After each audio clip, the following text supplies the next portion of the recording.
Welcome everybody to the presentation. I think as Simon normally says on his power hours, I'll try keep it short so that you can get back to your Friday night. I wouldn't want you to be accused of being called a nerd alongside myself.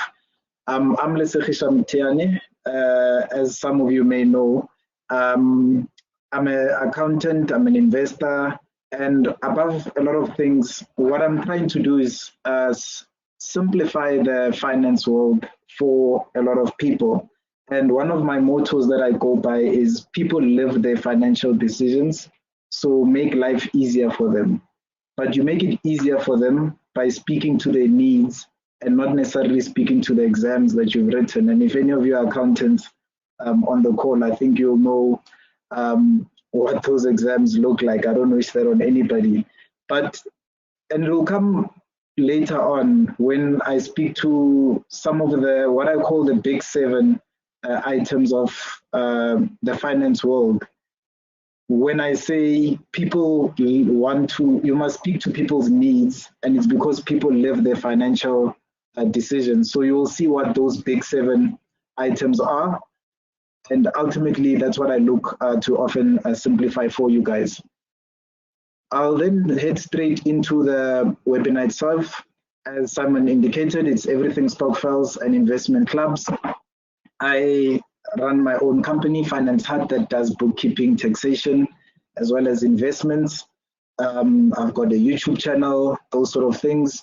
If you look online, you will be able to find those.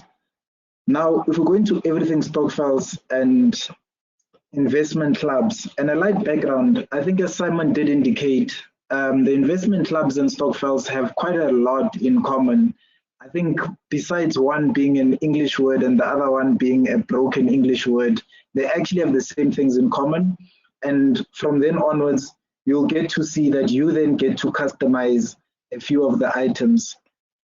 They began roughly around the 1800s in the Eastern Cape with what used to be called stock fairs. And that essentially used to be a situation where the public would gather with English settlers, and then they would exchange livestock, products, news, that sort of thing. And for more information on a huge amount of the information that I used for this webinar, you can have a look at, I think it was a PhD study by Mduduzi Bupela at UKZN, and it's called The Role of Stokvels in the Economic Transformation of eThekwini Municipality. And he studied, I think he studied something like 356 Stokvels over a period of a year or two, attending the meetings, what have you. And that combined with my experience then informed this presentation.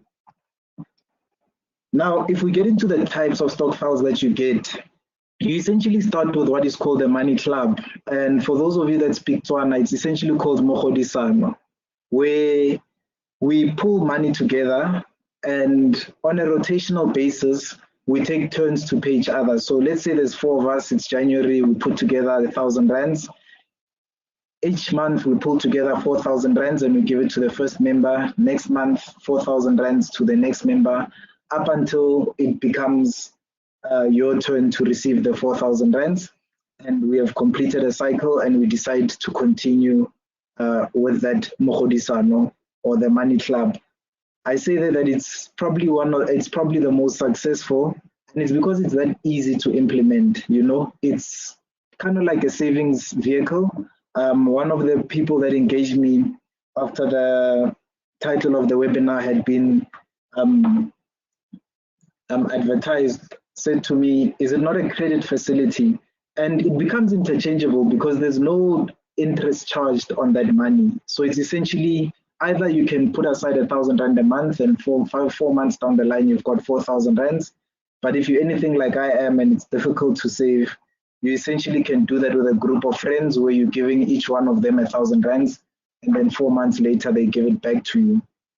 Now, the most prevalent, as you can see on the slide, is the funeral clubs, right? And the types of Stokvels. So I think we've touched on money club, right? Which functions almost like a savings / interest-free loan account or loan vehicle.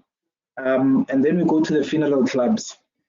When I say most prevalent, when you look at, I think the research says something like 80% of stokvels are essentially there to assist one another with funerals, and then essentially all livestock for funerals.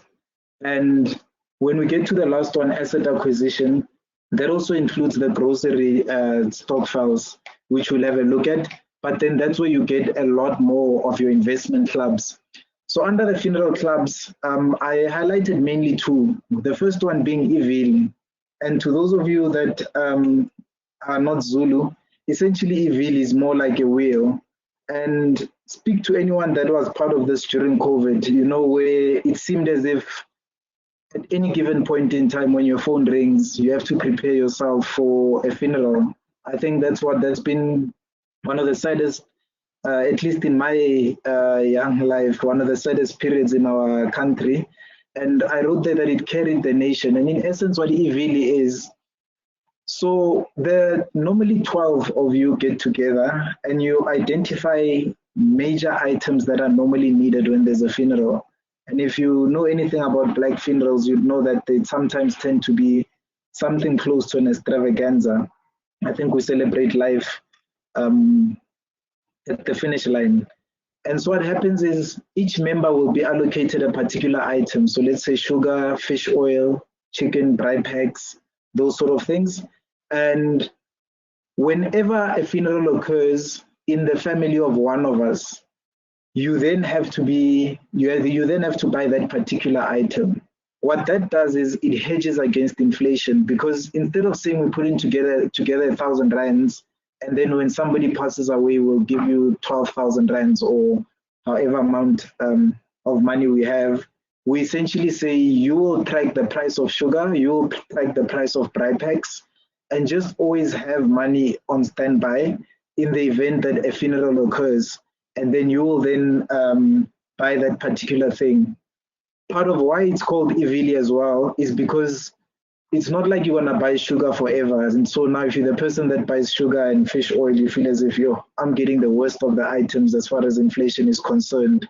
We then take turns as well. So if this particular funeral I was in charge of buying fish oil or sunflower oil, the next funeral, I probably then would be responsible for buying something else, assuming that it's not my funeral, of course.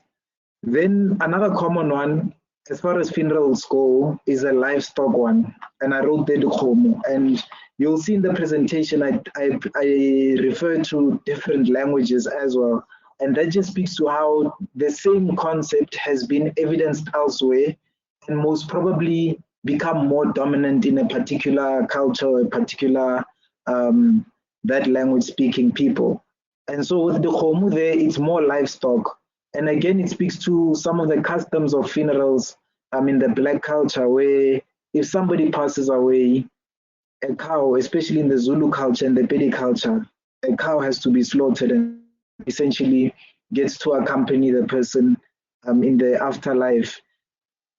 Again, one of the things that you're looking at there is because over time, we've evolved from cow skins that would cover the deceased into coffins. We've kept the practice though of still killing the cow, covering the coffin in some instances with a blanket or the cow skin to play with the two symbologies. And then ultimately then the meat gets enjoyed there. But that's another place where stokvels play a very key role, because as some of you may know, it's not every day that you've got 5,000 to 8,000, 10,000 rands lying around for a cow in the event of a funeral. And then when we now get to where investment clubs also become quite common, you then get your asset acquisition type stokvels / investment clubs. And as indicated, it starts anywhere from your grocery types. So every December, we would have collected money throughout the year. We go to a particular store and then we buy groceries and we divide those amongst us. And then that carries us through the December, sometimes through the January period. As most people would know, those are so often associated with tough months in the year. Other items then escalate, and then you then start getting your property type stokvels, your share type investment clubs, and they function along a similar methodology where as a group we get together, we put money together, and then we acquire that particular asset that we're looking for. If you can go on to the next slide, Sai. I then went and researched how has industry reacted to this, right? Because we often think that stokvels and investment clubs, they're solely investment vehicles that are informal and so informal that nobody understands them and nobody's participating. On the contrary, industry actually is very aware of some of the elements of the investment clubs. So you start with bank accounts and you'll see the smiley face there that perhaps is a bit upside down. It indicates how banks have responded to it. And what they've done is they've essentially said if two or more signatories come to the bank, they can open an account, a stokvel account. They will keep the money for you. And then whenever you need it, those two people will come again and they will withdraw the money and disperse it as you guys desire. Why I've got the upside down smiley face is because as banks, as notoriously as they are, they tend to give you bad interest rates. And I think that's going to speak to the number one question that you guys posed, which is how can I supercharge my stokvel? So the smiley face there is for the interest rates or the return that you get from the banks. Then you've got the wholesalers, very prevalent with your cash and carries, your boxers, and even Macro has even joined that industry. And what they have realized is, well, these people come with a lump sum of money at the end of the year, Easter, around certain periods, and they are looking for huge quantities of stock. And what those retailers have then decided to do is to say, listen, how about instead of using the bank, you leave the money with us. And at the end of the year, we will give you all the items that you're looking for. And I think, especially when you get to something like butcheries at 8 cake, they will essentially say to you that, listen, as long as you guys can contribute as you have envisioned, come end of the year, we will give you guys, for example, a cow equivalent of meat. Then you've got funeral parlors, and what funeral parlors have done, they've said instead of the traditional funeral cover model, we actually will take care of the entire burial. So you don't have to worry about a coffin, you don't have to worry about transport, you don't have to worry about groceries, as well as a bit of airtime money, as we've seen with some of the adverts on TV. We'll cover that for you. Now, why does industry do that? The simple answer is you are essentially giving them, again, a cash-free loan. And I think we'll cover that again when I get to the slide on how does this work in the background.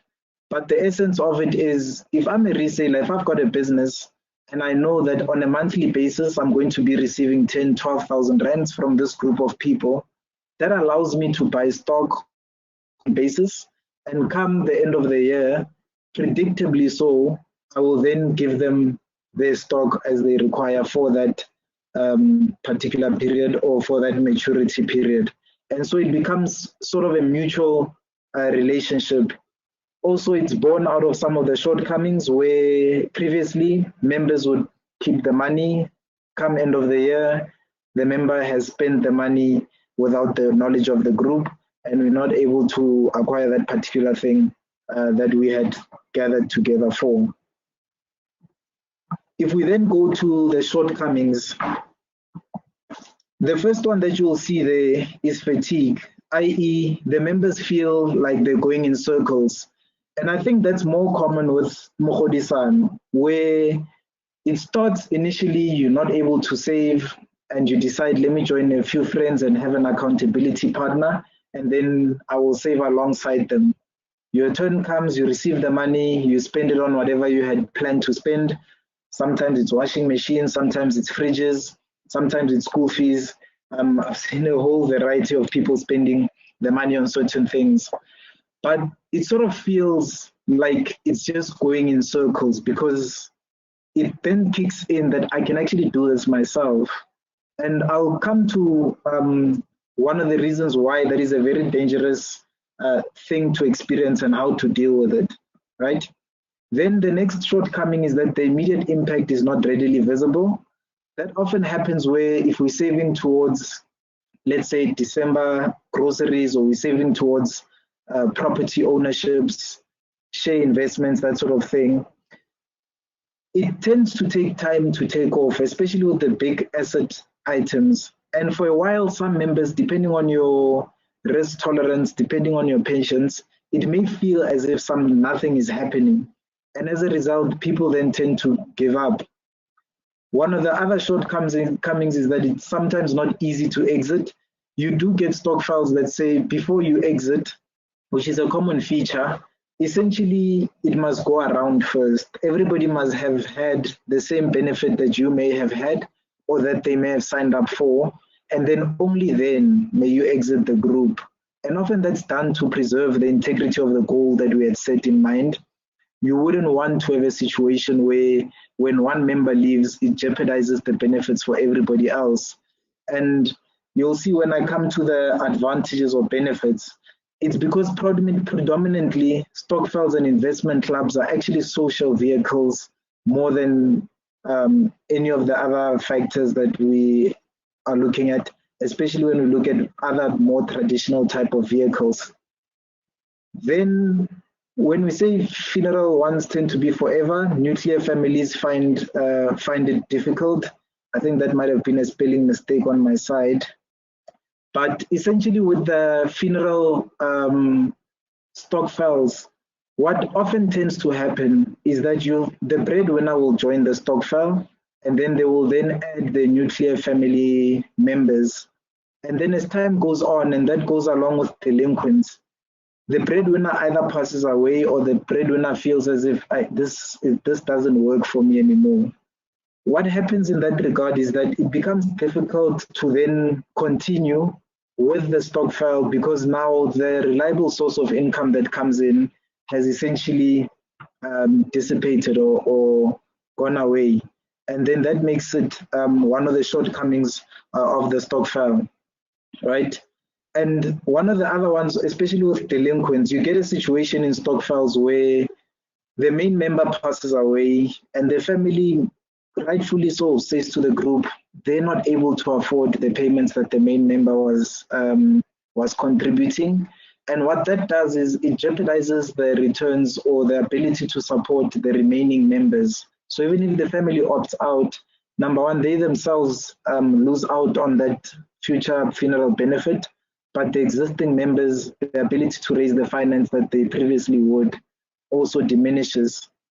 And then when we look at the remaining two, the replacement of members, it becomes difficult to also find members with a similar mindset to the already existing group members. And that often becomes one of the shortcomings of Stokvels, and it ends up with them dissolving. The last shortcoming would be fees and inflation. As indicated, the bank will barely pay you any interest, but the monthly fees will continue to go off. In the event where members are keeping the money, you've had situations where, I don't know if it's one, they used to be called, when I was growing up, it used to be called the society. And what would happen is on a month where it's your turn to host the group, you essentially would have to buy lunch and cook and essentially host everybody and host the meeting.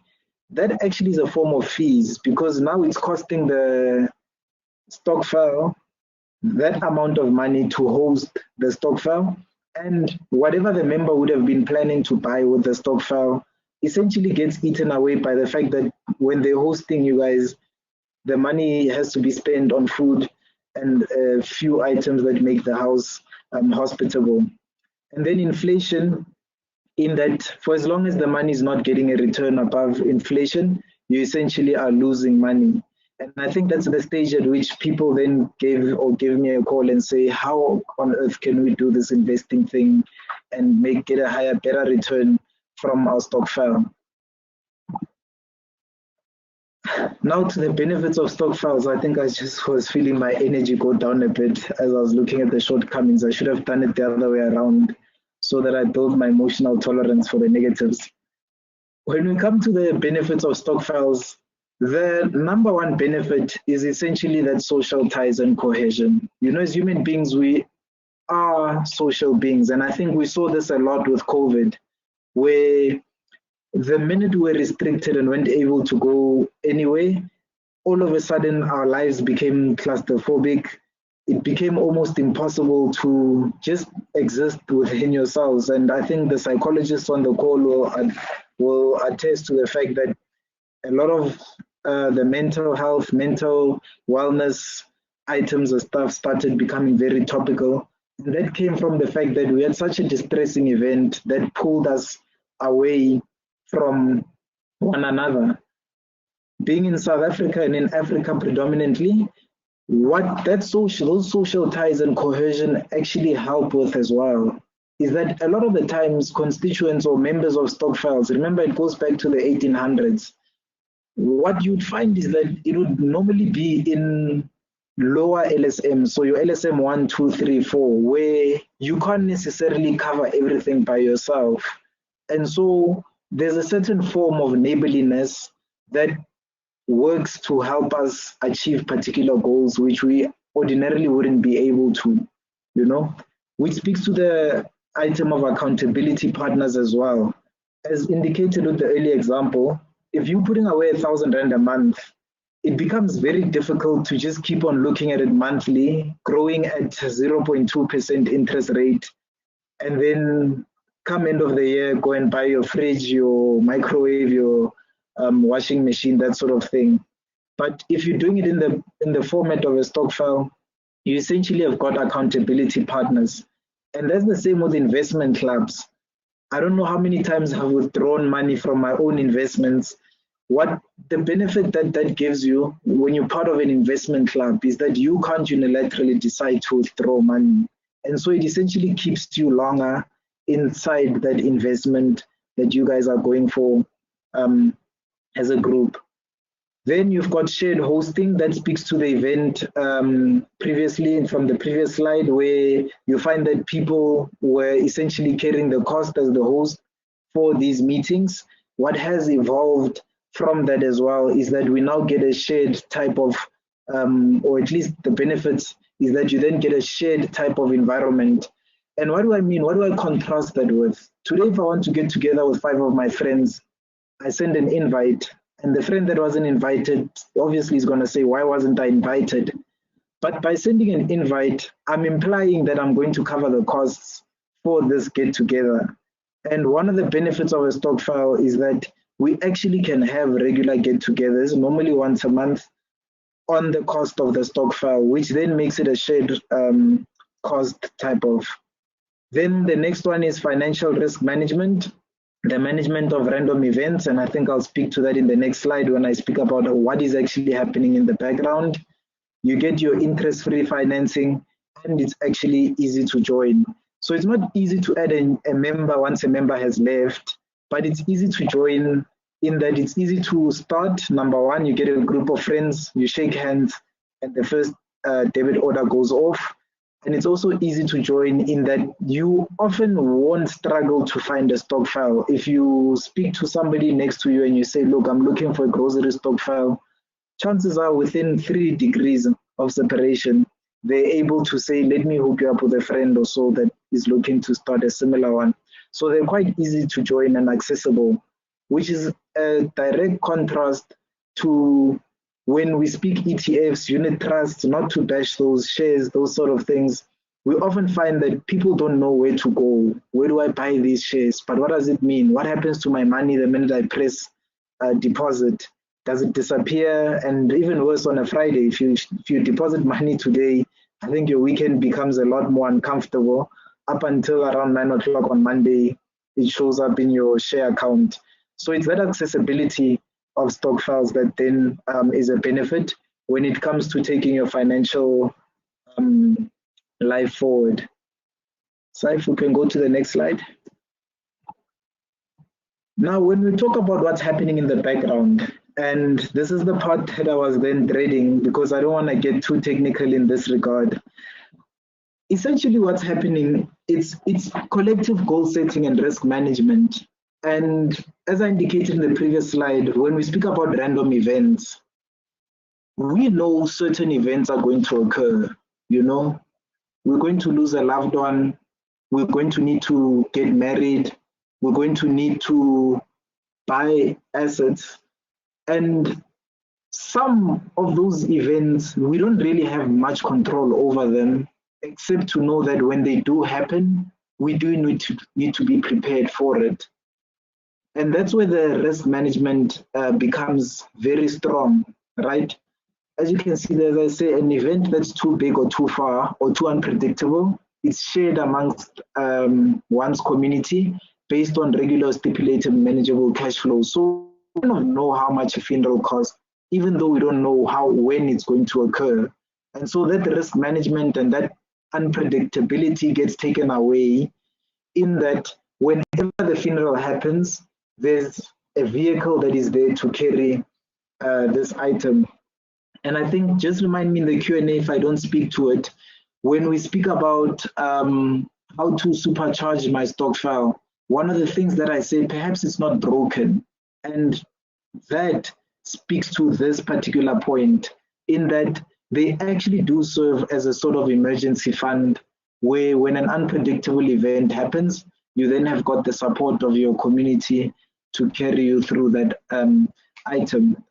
The other thing that's happening in the background, quite to the surprise of most people, is that there's very strong administration and record keeping. If you've spoken to the chairperson or the secretary or the treasurer of a stokvel, you will be impressed at the mental mathematics that they're able to do. I think it's right up there with taxi mathematics. At any given point in time, they're able to pull out who has contributed how much, who has skipped which months, and who owes the stokvel how much. And that is a very commendable quality to have. I mean, especially if you consider when some of us do finances of companies, what have you, and one of the first things that we look for is the bookkeeping. How well is that done? And all that is record keeping and stock and administration. And the level at which stokvels do that, it's almost unparalleled, especially considering that it's an informal vehicle. You know, owners, I mean, management and executives of JSE listed companies themselves often have a hard time reporting to shareholders information that's important. Whereas with stokvels, they're able to keep, and investment clubs equally, they're able to keep that administration and record keeping and then report on the very salient factors. You know, if the sugar spoils, if the health of or the quality of the meat in a particular area is not as good as in another area, that information goes around very quickly and comes through in essentially the benefits that the members get. Then when we talk about ownership of deliverables, we often talk about the apathy of South Africans. You know, we don't seem to have an accountability when it comes to service delivery, when it comes to things happening. If you look into a stokvel, one of the things that tends to stand out a lot, especially, for example, when you look at people volunteering to do shopping, running around stock counts, that particular thing, the ownership is very high. The election of a chairperson often is undisputed, treasurer undisputed, and that level of ownership isn't always exhibited in other vehicles where responsibilities sort of fall through the cracks. It's not clear who should do what, even though we all know what must happen. You know, people will say we should go to the shops and buy groceries, and then who's we? And one of the things that happen very well in stokvels is that you get a very high volunteering and ownership of deliverables type of attitude. And then the other thing that's happening in the background is there's a lot of social accountability and enforcement of the resolutions of meetings. It's very seldom that you'll find in a stokvel that you agree on something and then it doesn't get implemented. And so that's one of the benefits of what happens in the background as we go through the monthly exercise or the yearly exercise of stokvels. Now, if we can go to the legal and financial structure, Overwhelmingly, the majority of investment clubs and stokvels are informal and unregistered. This is despite the existence of NASA, the National Stokvel Association of South Africa. And even with them, when you look at the NASASA website, they even say they're self-regulated body. So even then, it puts the regulation or the formality of it at a very low bar. Similarly, with investment clubs, the closest that an investment club can get to being regulated is if it becomes big enough and structured in such a way that it is a collective investment scheme. And the requirements for that, I think I'll link somewhere. So I probably will put it as a YouTube channel on YouTube. I'll reply to that and just link there. But the requirements to be a CIS are quite onerous and often don't get met by investment clubs. The major distinction often is the fact that the club would be the owner of the asset, and us, we would be the beneficiaries of the club itself. Whereas CISs, collective investment schemes, you own the asset and you just have a middleman. So be it one of the asset managers or financial service providers managing that asset on your behalf. So the asset belongs to you, and you've got this middleman managing it on your behalf. And then the dispensing the money according to the constitution and mandate of the group, that's essentially the financial structure. So the collecting of regular contributions and the dispensing of the money, that's the financial structure, also quite informal, but very regular in that it is very clear when we will be collecting money. Then when we look at the secretarial matters, I think you'll see as the slides go further, they become a lot more detailed, but I'm comfortable, unless in the Q&A it comes up, that these items, a lot of you guys are familiar with. So the drawing up the constitution, the accepting and allowing of existing members, it's often very club dependent, but it's often very standardized. You know, the drawing up of the constitution, it normally would start with the goal, and then there's rules of engagement and things like how often we meet, who's the chairperson, who's the treasurer, and then you've got a constitution, everybody signs it and everybody lives to it. Then the accepting of new members and the allowing of exits, again, normally at inception, and then from then onwards, it would be by invite or recommendation of one member, and it's followed by a vote by the group, whether they accept the person or not. Then the last one would be the decision-making process. For both, it's very democratic. Often each person gets a vote and it's guided by the constitution and a reminder by the chairperson of the goals of the association. So if you bring an investment opportunity to the group, first of all, we will see, does it meet the goals of the association? And then from then onwards, after you've explained it and presented it, we then will take a vote on whether it should be accepted or not. Then when you look at tax matters, essentially what you will see with tax matters is that often they're not recognized as a separate entity. You guys are there as individuals in your own capacity, and whatever distributions you guys get, you're supposed to declare yourself on e-filing, and you're subject to the normal tax tables. Outside of that, there's almost no way of SARS picking that up. The one that you do get, and that sometimes then becomes why investment club perhaps may be seen as a more formal vehicle. They tend to be incorporated as a company some of the times, and then you become subject to the normal tax tables of a company, which is 27/28% as per the Income Tax Act. And then from there, the costs that are incurred in the company can then be, you can claim deductions, and then you get taxed on the taxable income on that.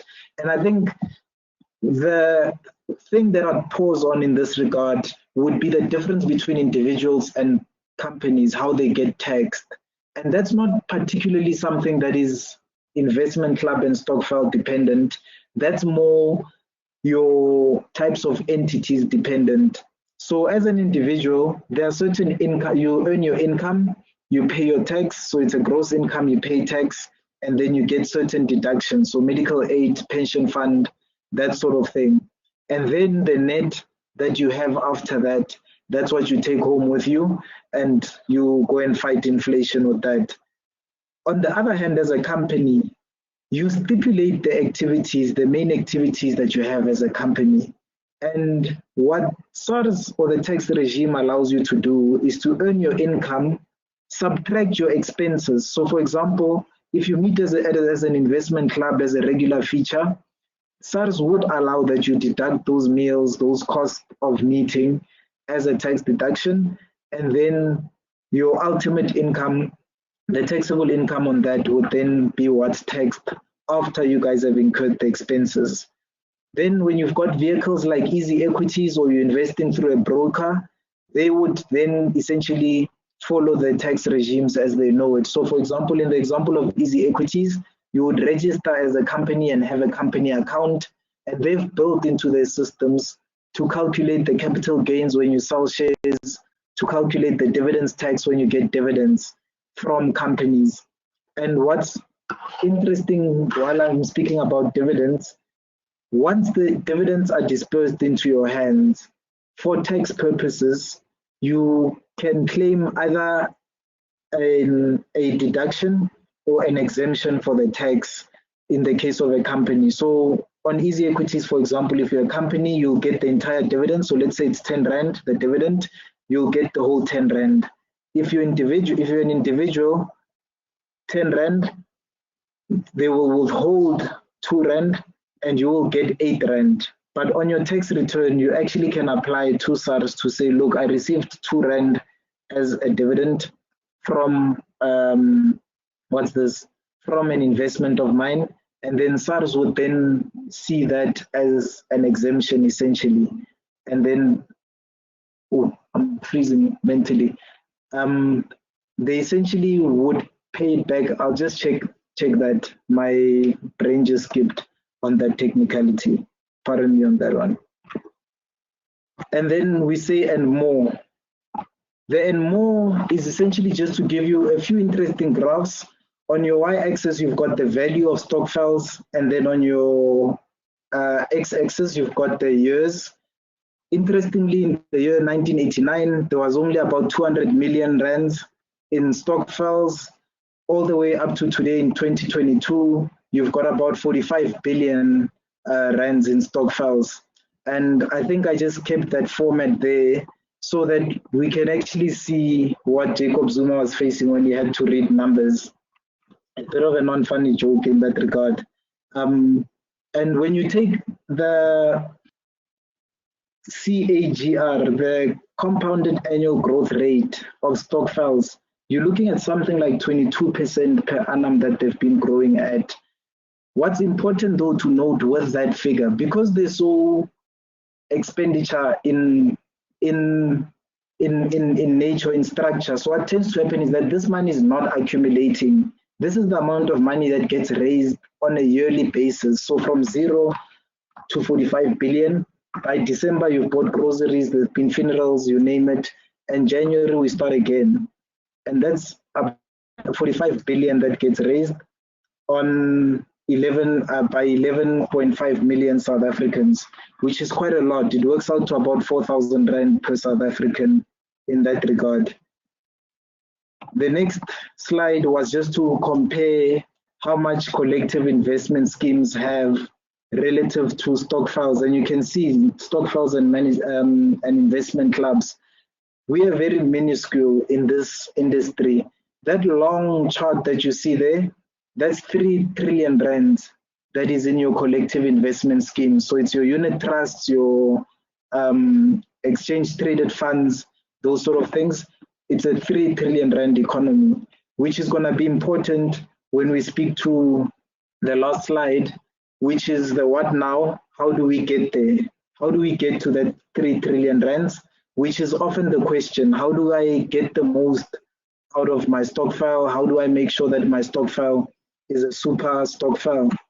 And so I don't know if you're on the last slide, but I'll speak to it now.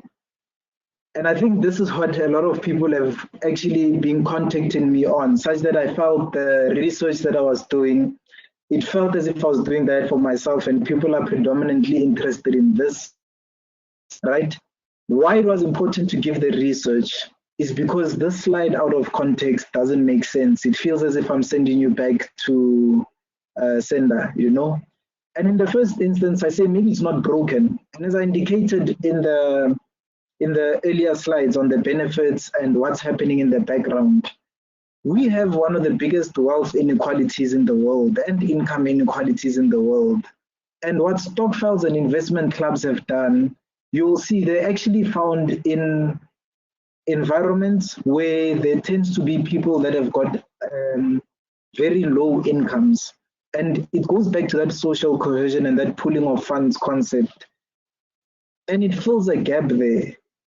Traditionally, if you were to come and say, can I open a portfolio and invest on your behalf? The first thing that I would say you must have is an emergency fund, which is 3 to 6 months of your expenses, so that in the event of anything happening, you're not going to interrupt the investment.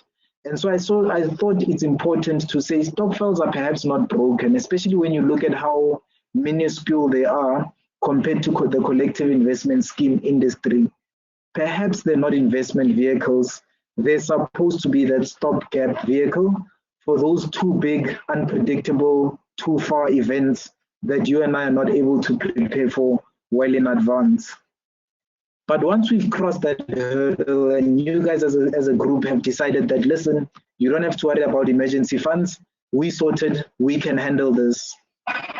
The most important thing that I say is understand each other, because unlike traditional investing vehicles, you probably got together because you're friends or because you have some sort of alliance with one another. You're definitely not strangers. So understand each other a lot, because once money gets introduced into some of these relationships, a lot of things tend to happen that then break you up.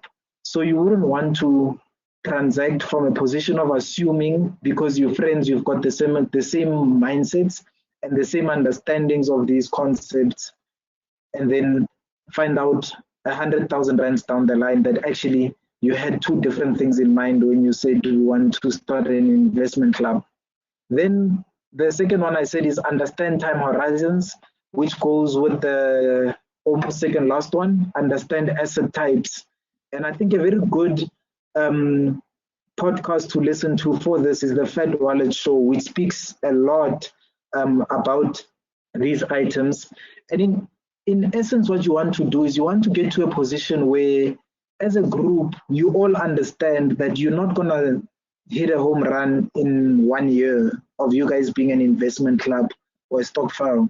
You're probably not going to do it in 2 years or 3 years either, which speaks to that second shortcoming of the results are not immediately evidenced, right? So if you understand the time horizons of different asset types, and just quickly, a bank account, the time horizon is immediate, but that's also why the interest on it is very low. Compared to something like property or shares, those you tend to hold ideally for longer than 10 years. If you hold them for shorter than 10 years, you tend to make a loss on those items, except Cape Town, of course, in the last couple of years, the way the property values just boomed. So that's why it's very important, if you decide that you want to supercharge your stokvel and start experimenting with items outside of what it was designed for, understand different asset types and how long those asset types take to generate the type of return you envisage. I say keep the cash flowing, and that's because whether you're investing in shares or you're investing in anything for that matter, float is one of the biggest advantages or advantages to investments. It's often called dollar cost averaging when you're buying index funds. And why you want to keep the cash flowing, you don't want to have a situation where you've got an opportunity, but then you must now get together and quickly put together 5,000 rands each, just so that you can go for that opportunity. So if you keep the money going as an investment club, even though you don't have any immediate opportunities, you build up a cash reserve to be able to take advantage of opportunities. Then the last one is the big finance questions, and I'm just going to list them as we go into the Q&A. And this is what I would like you to look at when you say I want to supercharge my stokvel. The world of finance is predominantly trying to service you on one of probably 7 items. And in order of occurrence, they're more likely to happen in this order. You finish school, you get a job, and the first thing is you want to start some sort of savings. Normally, your entry-level salary is nowhere near what you need for the type of life you thought you're going to have after school. And so that's where stokvel starts to then be important. And that's where even in finance, it's one of the big 7 finance considerations. The way the finance world solves this problem is you've got credit cards and bank overdrafts. And so the investment club and the stokvel is essentially assimilating that type of a structure. So if you want to understand how to supercharge your stokvel, look perhaps more into the credit considerations. Then as time goes, you'll start to look at mortgage decisions. So you want to buy a property, you want to buy a vehicle, and you decide to do that within the context of a group. You're looking at the mortgage type of decisions. Then you decide that perhaps you want to get married or start a family, and that's perhaps what your stokvel may have been looking at. That's one of the items that the finance world hasn't covered as much, but we actually enjoy the benefits of married families, married couples, and married societies. That's another financial consideration. The cost of weddings out the roof. Then from there you have kids and you start looking at college savings for those kids. That's often another type of financial product that you'll find on the market. And if you say you want to supercharge your stokvel or your investment clubs, perhaps look then around that. There's a group of you guys, you're 26, 30, you've got 2-year-olds, 0-year-olds. You know they're going to go to varsity one day. But the advantage you have, because they're spaced out, so friend 1 has got a 5-year-old and myself, I've got no kids. As a group, we commit to pay the school fees or the university fees, perhaps of first year and second year of any of our children. And as each child reaches varsity, we then pay that person's college fees. Then from there, you've got retirement planning, which is in essence the bulk of your working life. You're working towards building assets, and those assets should be able to take care of you in retirement, as well as the pension fund itself. So you buy a house so that in retirement you don't have to rent. You pay off your cars so that in retirement you don't have to rent, that sort of thing. And then the difference then gets covered by what your RA or your pension fund will pay you. And then the second last one is estate planning. What happens after I'm gone? And that question is becoming more and more prominent as we become more financially savvy. And that's one of the things that perhaps you can look at as a stokvel, to say perhaps let's buy assets and own them in a vehicle. For example, a PTY. I know people like trusts, but trusts are getting, almost all the loopholes of trusts have been written away by the tax laws. I think Previn Gordon was the last person to deliver a proper mail to trusts. And the idea is to move you away from that vehicle, obviously because people that came before us were very naughty using trusts, and move you closer towards PTYs and that sort of vehicles. So for estate planning purposes, perhaps as a group, you can say we register a company, we have shares in that company, and our kids then become the beneficiaries or the owners of those shares once we have left. Saves you a lot of the estate costs and estate duty and selling of assets and that sort of thing, which then brings me to the last item. All of these items throughout your working life, they've got tax ramifications, and I don't think a stokvel investment club will cater to tax ramifications, but because, and I think that's one of the items that I hadn't touched on the benefits of doing it as a group. the learnings that you guys take from a financial perspective throughout this journey. Tax is often a daunting topic. That's probably is one of the topics that as a group you can look at and say, you know what, for all the vehicles or for all the assets that we own, we're actually going to start taking tax modules and spreading the information around amongst one another.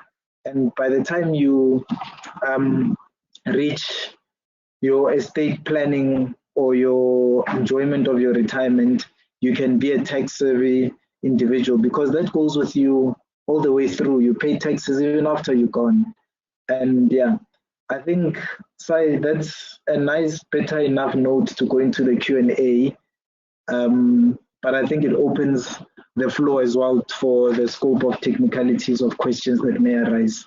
Yeah, Thank you very much, guys. Yeah. Appreciate that. That was excellent. And yeah, we pay tax even after we're gone. I'd never thought of it that way. Suitably scary point. Folks, if you've got some questions, we've got a couple of minutes. We certainly will take those questions. Apologies for the tech issue. We have recorded it. So I will put the tomorrow afternoon because I'm going to have to edit it just to make it all slick and everything. But a great question coming through. Can the provisions of the constitution of the stokvel be used against a person legally? I suppose you could, if everyone signed it's a contract, you could sue, but of course that's a massive cost in many cases, and it might just be cost prohibitive.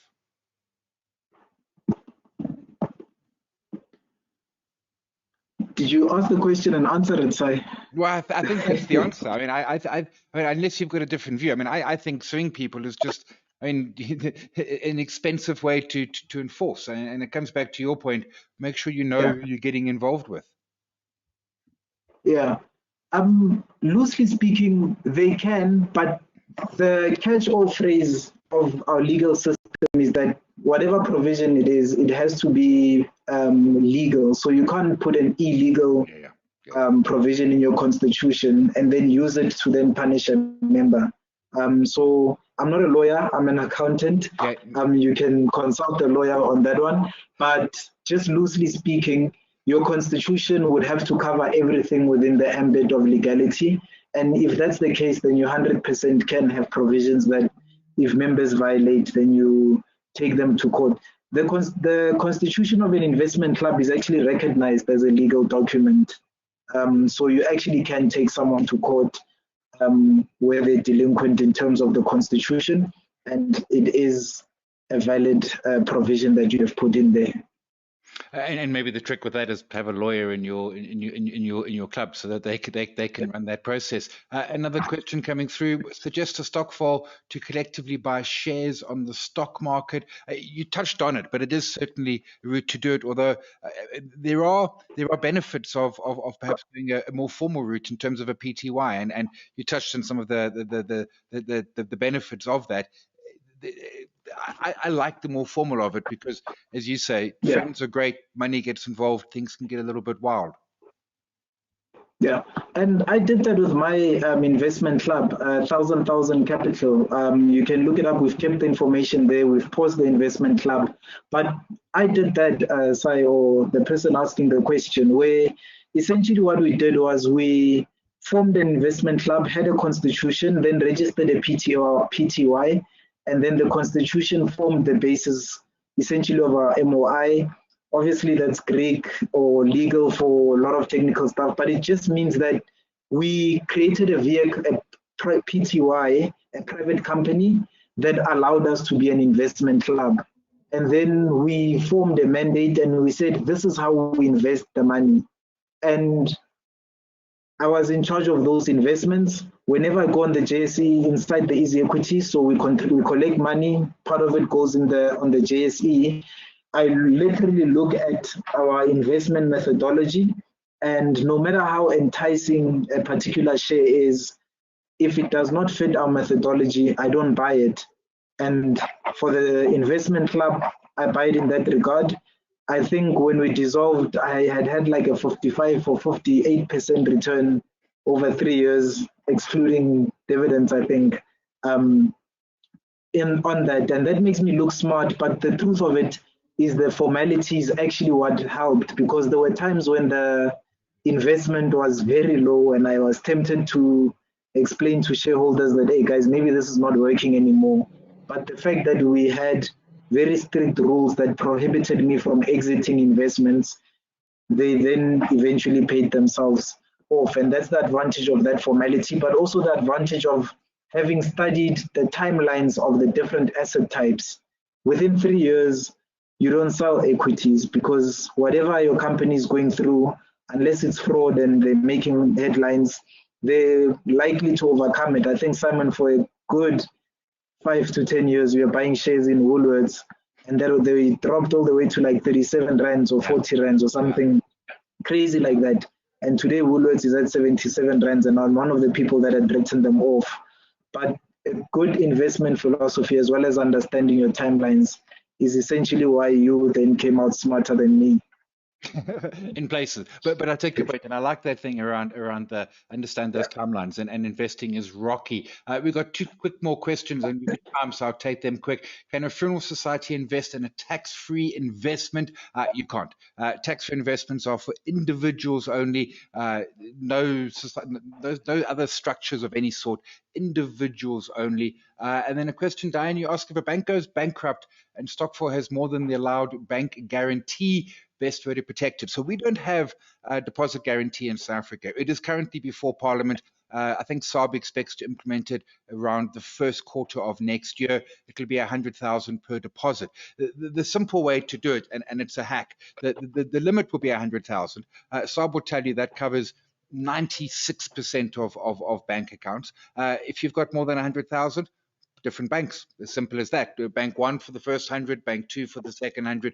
So far, the payouts, such as VBS and even back in Sambo back in the day, that was goodwill of the government. That wasn't a legal requirement. As I say, we are getting a Deposit Insurance Act coming into the first quarter of next year. I'm not seeing more questions coming through. We have hit the time. Lesegisha, that was absolutely brilliant. I loved the start right at the beginning, worked the way through.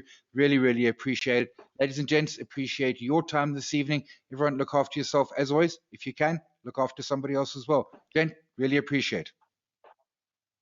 Thank you very much, sir.